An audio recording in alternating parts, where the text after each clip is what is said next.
लग्न झालं म्हणजे मुलीचा वडिलांच्या मालमत्तेवरील हक्क संपतो, असा गैरसमज आजही अनेक घरांमध्ये आहे.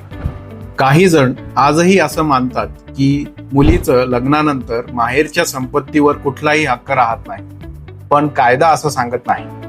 हिंदू सक्सेशन अमेंडमेंट ऍक्ट 2005 मध्ये मुलींना मुलांप्रमाणेच वडिलांच्या वडिलोपार्जित मालमत्तेमध्ये समान अधिकार देण्यात आले आहे.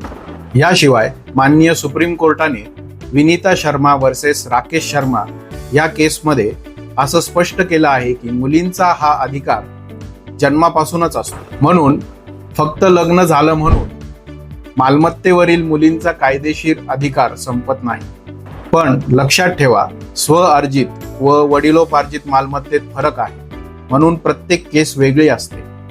त्यामुळे योग्य कायदेशीर सल्ला घेणे खूप आवश्यक आहे. आजही काही कुटुंबांमध्ये या विषयाबाबत गैरसमज आहे, म्हणून हा व्हिडिओ नक्की शेअर करा आणि अशाच सोप्या भाषेत कायदे समजून घेण्यासाठी आमचं पेज फॉलो करा.